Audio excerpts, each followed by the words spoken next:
खुशी खुशी उठे केहू हीरा मोती लुटे बाजे छे खूब बधैया। सब खुशी खुशी उठे केहू हीरा मोती लुटे बाजे छे खूब बधैया।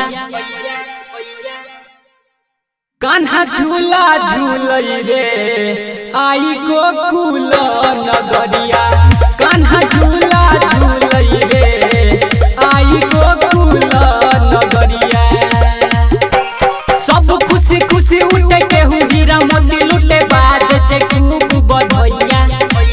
सब खुशी खुशी उठे केहू हीरा मोती लुटे बाजे छे खूब बधैया। कान्हा झूला झूलई रे आई गोकुल नगरिया। कान्हा झूला झूलई रे आई गोकुल नगरिया।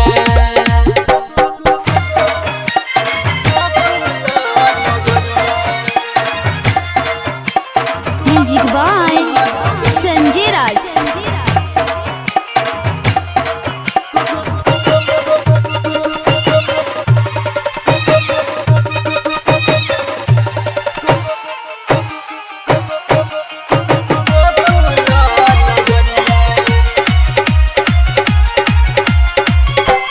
यशोदा के लल्ला छे प्यारा रे लुटबै छे धन सारा। नंद बाबा के आंगन में उगलई चांद सितारा। उगलई चांद सितारा। हाँ यशोदा के लल्ला छे प्यारा रे लुटबै छे धन सारा। नंद बाबा के आंगन में उगलई चांद सितारा। झूमी झूमी गीत गावे गोकुल परी निक लागे सब नाचे बन के पगड़िया।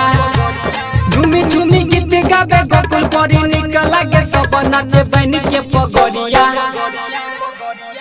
कान्हा झूला झूलई रे आई गोकुल नगरिया।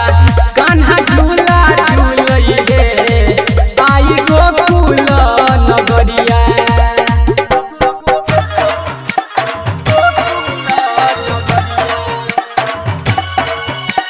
म्यूजिक बाय संजय राज।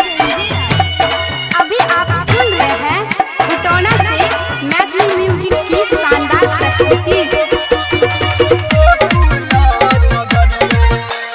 देवलोक से बताइए नंद बाबा के दरवाजा। राइटर हर भजन सोहर गाबै छे अखिलेश राजा। गाबै छे अखिलेश राजा। देवलोक से बताइए नंद बाबा के दरवाजा। राइटर हर भजन सोहर गाबै छे देव राजा। सब एक एक जुटे केहू हीरा मोती लुटे और लुट बैसी कोरिया। सब एक एक जुटे केहू हीरा मोती लुटे और लुट बैसी कोरिया। कान्हा झूला झूलई रे आई गोकुल नगरिया। कान्हा झूला झूलई रे आई गोकुल नगरिया। Presented by DP Music।